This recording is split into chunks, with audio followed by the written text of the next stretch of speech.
Well, one of today's jobs is getting behind here to have a look at the speed to see whether or not there's a bad connection, because for some reason the messages through from the log impeller that gives the speed of the boat through the water is just not being received.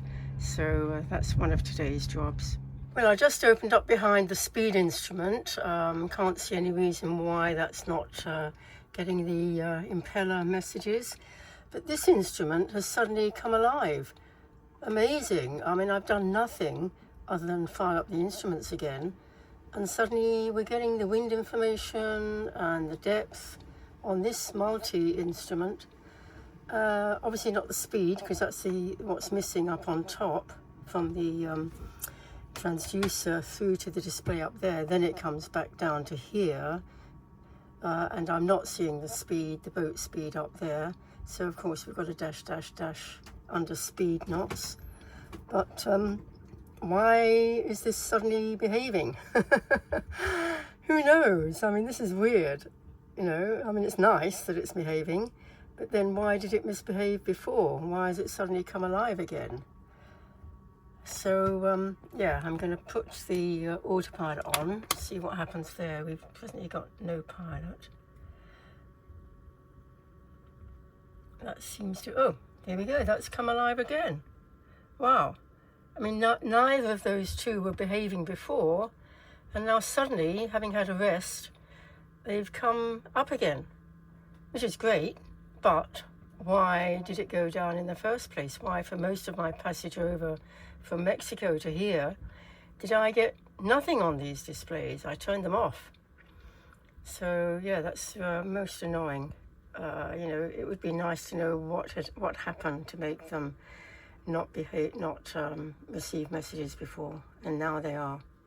Okay, we've still got that speed, missing speed information to think about. I'll try cleaning the contacts on the terminal. Here we are with the plotter showing where we are in Taiohae Bay on the south side of Nuku Hiva. Very calm. A little bit rolly at times, but not bad, very protected. So it's out with the trusty multimeter. The number of times this is a useful fit tool for troubleshooting is just amazing. First thing I grab is the multimeter to check the voltages. Well, I just did a check online, and it seems as though the dash dash dash means that it might be a failure of the actual impeller, the thermistor it says.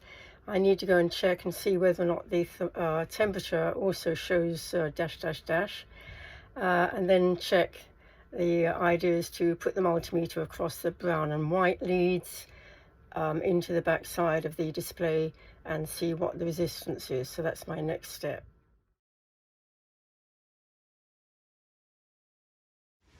Oh, there we go. The water temperature is also showing dash dash dash instead of some numerical reading. So it looks as though I might have a failed transducer. That's a bit of a pain, because to replace the transducer means I've also got to change the cable, and that is a nasty thing to have to do. Oh well, let me just, I'll put the multimeter across the brown and white cables, take them out from the back side here, and see what happens.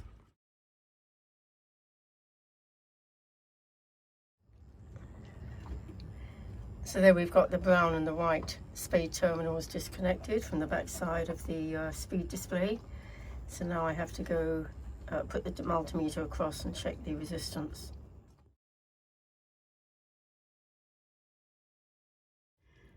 Well, there's the result, 2.82 kiloohms.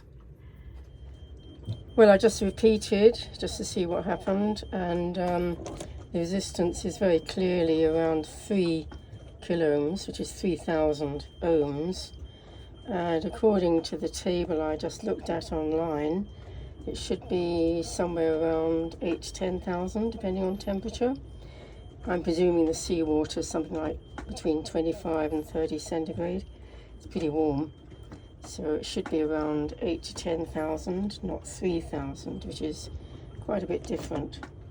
Well, the voltage test across the green and black or screen wires on the back of the speed display should show open circuit less than 100 millivolts, which this clearly is, 70 millivolts.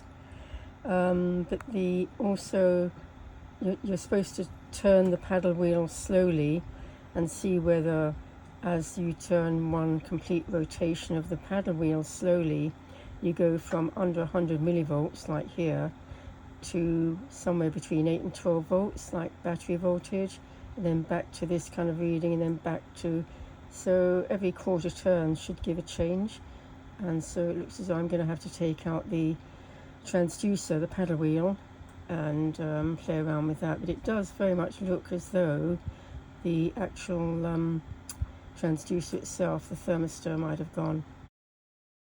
A quite different problem I'd come across the evening before was when I went to try to raise the dinghy up out of the water to start it getting gunched up overnight. And these D-rings, very sturdy D-rings, were glued into the inside near the floor.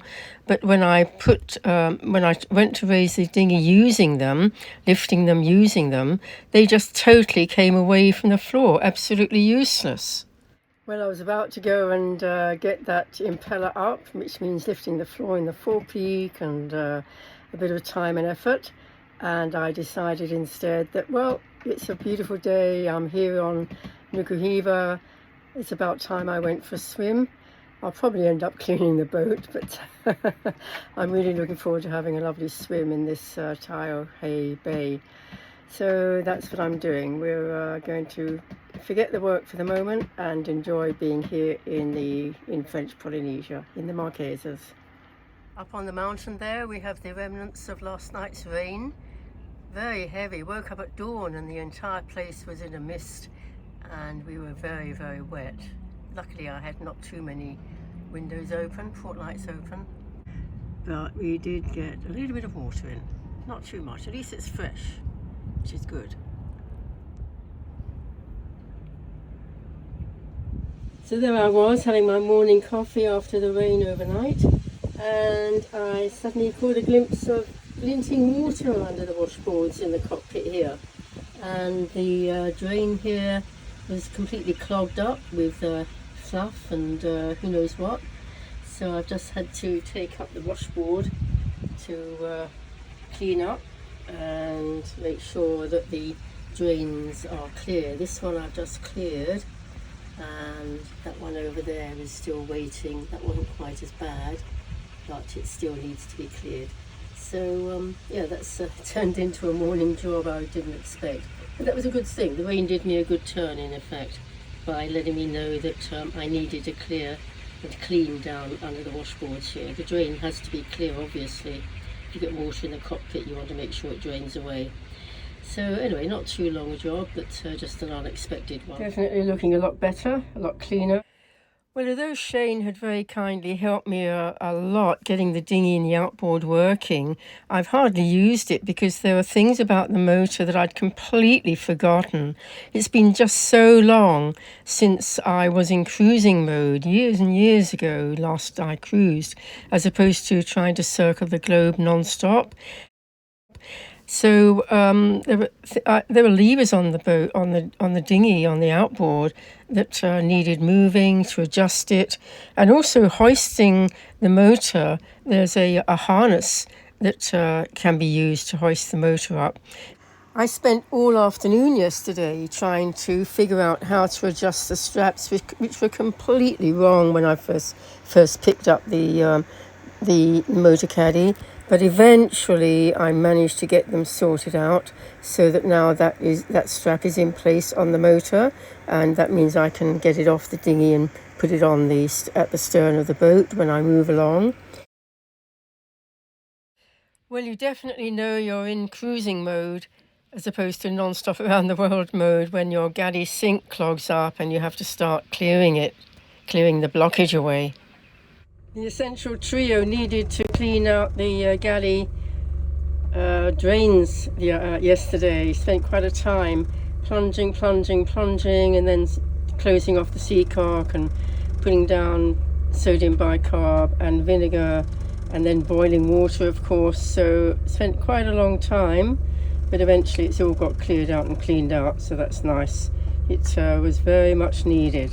And the other good news of the day was that I tried running my water maker, and it's running perfectly well. I'm really happy about that, because I thought it was there'd been a failure of the membrane or something. I hadn't got out much product last time I ran it, but this time I ran it while I had the generator going, and it was coming out beautifully, flowing out very nicely, and the salinity got down well down below 200. So very, very good to have the water maker working. Makes quite a difference to my worries about whether or not I'll have enough water when I go off to more remote anchorages, which I'm hoping to very soon.